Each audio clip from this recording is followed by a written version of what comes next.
Brangieji, šiandien girdime Evangeliją, kuri atrodo labai paprasta. Jėzus eina su mokiniais per laukus.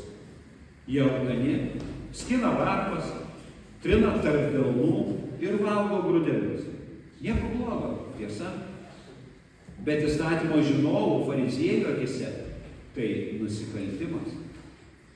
Jėzus su mokiniais keliavo laukais ne šiaip kokį eilinį antradienį, bet per šabą. Šabo dieną, kai draudžiama dirbti, jie minėjo derlių. Fariziejams tai baisus įstatymo laužymas. Žiūrėk, jie daro per šabą tai, kas draudžiama. Gyvenime juk taisyklės pačios savaime nėra blogos. Dievas davė įsakymus ne tam, kad žmogų pavergtų, o kad apsaugotų. Bet nuodėmė turi klastingą įprotį, net Dievo dovanas paversti ginklu prieš mus. Kai širdis sustingsta, kai Dievo įsakymas tampa priemonė parodyti savo teisumą, tada įstatymas skirtas gyvybei ima žudyti. Fariziejai stengiasi būti ištikimi Dievui. Jie rūpestingai studijavo raštus, jie saugojo šabą, kaip tai daryti liepė viešpats. Tačiau ilgainiui šabo įstatymas tapo jiems ne priemonė ilsėtis Dievo artume, bet priemonė parodyti, kas teisus, o kas ne. Štai kur pavojus. Kai įstatymo vykdymas tampa tikslu savaime, kai užmirštamas žmogus, kuriam tas įstatymas duotas, įstatymas žudo. Fariziejai pamiršo, kad Dievas įsakė laikyti šabą, kad žmogus pailsėtų, atgautų jėgas, dėkotų ir šlovintų Kūrėją. Bet fariziejams šabas virto šventa pareiga, kurios pažeidimas, nuodėmė, net jei žmogus alkanas ar pavargęs. Ir štai ateina Jėzus. Jis mato alkanus mokinius ir leidžia jiems kabyti vartus. Kodėl? Nes Jėzus pirmiausiai mato žmogų ir jam svarbiau meilė artimui. Kai žmogus alkanas, jis neturėtų būti baudžiamas už tai, kad nori valgyti. Bet fariziejai šito nesupranta. Jie mato tik nusižengimą, o ne žmogų. Jie mato tik taisyklės pažeidimą, o ne širdies troškimą. Kiek kartų mes patys elgiamės panašiai. Dažnai matome klaidą, o ne žmogų. Tai kaip parduotuvėje, darbe, gatvėje matome nemylimą brolį ar sesę, o neteisingai pasielgus. Kai mums svarbiau, kaip reikia, o ne kaip padėti. Mes sakome, taip negalima. Tokios taisyklės, viskas turi būti tvarkingai. Ir tuo metu galbūt šalia esantis žmogus tiesiog alksta. Ir čia ne tik apie duoną, čia daugiau apie dėmesį, paguodą, atleidimą ir meilę. Ar mes matome žmogų? Fariziejų klaida tai yra ir mūsų klaida. Mes kartais taip įsikimbame į religinius įpročius, kad jie tampa svarbesni už Dievo meilę, už artimo meilę. Mes kartais labiau rūpinamės, ar viskas teisingai, nei ar žmogus suras viešpaties artumą. Ar mes gebame atpažinti tada, kada įstatymas tampa sienų, už kuriuos slepiame savo šaltumą? Jėzus puikiai žino, už kokių sienų slepiamas. Jėzus puikiai žino, už kokios sienos slepiasi fariziejai.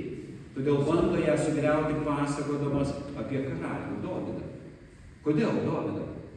Todėl, kad jis buvo karalius pagal Dievo širdį. Bet turėjo ir paklydimų, ir rimtų. Bet ar Dievui tai kliūtis? Jėzus pateikė pavyzdį, kaip Dovydas sulaužė taisyklės dėl padėtinės duonos. Dovydas, kai buvo alkanas ir persekiojamas, įėjo į Dievo namus ir valgė šventą duoną. Ta, kurią pagal įstatymą galėjo valgyti tik kunigai. Ir vis dėlto Dievas jam to neįskaitė kaip nuodėmės. Kodėl? Nes Dievo širdyje visada aukščiau rūpestis žmogumi nei ritualais. Ir štai Jėzus patvirtina žodžiais: šabas padarytas žmogui, ne žmogus šabui. Ir dar priduria: žmogaus sūnus yra ir šabo viešpats. Tai viena galingiausia Evangelijos tiesų. Dievas nedavė įstatymo tam, kad žmogus jam tarnautų. Dievas davė įstatymą, kad žmogus galėtų gyventi, ilsėtis, džiaugtis ir klestėti. Jėzus parodo, kad Dievas nėra šaltas teisėjas. Jėzus parodo, kad Dievas yra gailestingas tėvas. Jis neieško ką nubausti, ieško ką išgelbėti. Ir tai keičia viską. Kai Jėzus sako, žmogaus sūnus yra ir Šabo viešpats, jis skelbia, aš esu jūsų poilsis, jūsų ramybė, jūsų laisvė. Tik Jėzuje žmogus atranda tikrą Šabą. Ramybę, kuri pranoksta visas taisyklės ir visus įstatymus. Ne kalendoriaus diena, bet širdies būsena. Kai Jėzus gydo Šabo dieną, kai leidžia mokiniams valgyti, kai prie stalo sėdasi su nusidėjėliais, jis vis primena, Dievo įstatymas niekada nėra viršesnis už Dievo meilę. Evangelija tai ne leidimas daryti, ką nori. Evangelija tai kvietimas gyventi laisvėje, kuri kyla iš meilės. Ne iš pareigos, ne iš baimės, bet iš dėkingumo. Mylimieji, visi mes turime fariziejiškumo savo širdyje. Visi esame truputį fariziejai. Mes turime savo taisyklės šeimoje, darbe, net maldoje. Ir gerai, kad turime. Taisyklės padeda gyventi, jos saugo tvarką. Blogai, kai jos užgožia žmogų, kai jos tampa aukštesnės už meilę, tada jos nebeveda į Dievą. Jėzus Kristus ateina kaip tas, kuris gražina įstatymų širdį. Jis nepanaikina Šabo, bet parodo, kokia jo tikroji prasmė. Tikroji Šabo prasmė yra poilsis su Dievu. Šabas nėra tik viena savaitės diena. Šabas tai būsena, kai žmogus sustoja ir leidžia Dievui būti Dievu. Kai jis nebesirenka savo darbais, o ilsisi jo malonėje. Kristus mūsų Šabo viešpats. Jis išvaduoja mus iš privalau, turiu, negaliu. Jis kviečia į galiu ilsėtis, esu mylimas, esu priimtinas. Jis nori, kad ir mes vieni į kitus žiūrėtume taip pat, neteistami ar smerkdami, bet su meile ir gailestingumu. Ne su taisyklių sąrašu, bet su atvira širdimi. Galbūt mūsų dienomis Šabo pažeidimai atrodo kitaip. Gal nebesiginčijame, ar galime skabyti varpas, bet kartais vis tiek smerkiame kitus, kurie elgiasi ne taip, kaip mes manome, kad yra teisinga. Mes vis dar turime savo vidines taisyklės.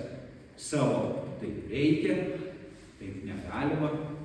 Ir kiekvieną kartą, kai mūsų širdis ima teisinti save, Jėzus tyliai taria: Šabas padarytas žmogui. Tai priminimas, kad viskas, ką Dievas davė, įstatymai, taisyklės, tradicijos, yra dovanos žmogui. Jos turi padėti gyventi, o ne kliudyti. Tad kai kitą kartą kils noras teisti, prisiminkime šią Evangeliją. Kai kils pagunda pasakyti, jis nesilaiko taisyklių, sustokime ir pagalvokime. Gal tas žmogus tiesiog alkanas? Gal jis ieško Dievo, nors dar nemato visko teisingai? Gal jam reikia ne nurodymų, o supratimo? Jėzus šiandien mus moko pirmiausia meilės. Kai taisyklės tampa svarbesnės už žmogų, mes prarandame Evangelijos prasmę. Bet kai meilė tampa mūsų vadovė, taisyklės įgyja tikrąją prasmę. Jos tarnauja žmogui. Mylimieji, viešpats kviečia mus ne į įstatymo vergyją, o į gailestingumo laisvę. Šabas tai ne apribojimas, o kvietimas ilsėtis. Ilsėtis Dievo meilėje. Kristus mūsų viešpats, mūsų ramybė ir mūsų poilsis. Tad išeidami šiandien iš bažnyčios, išsineškime jo žodį. Išsineškime jo žodį, kad mūsų tikėjimas nebūtų taisyklių sąrašas, bet kad mūsų tikėjimas būtų gyvas ryšys su Dievu. Išsineškime jo žodį, kad mūsų bažnyčioje, mūsų šeimoje, mūsų širdise būtų vietos žmogui. Net ir tam, kuris dar neatitinka mūsų standartų. Ir kai pamatysime, kad kas nors elgėsi dar netobulai, dar ne taip, kaip mes įsivaizduojame, prisiminkime Jėzaus žodžius. Šabas padarytas žmogui, ne žmogus šabui.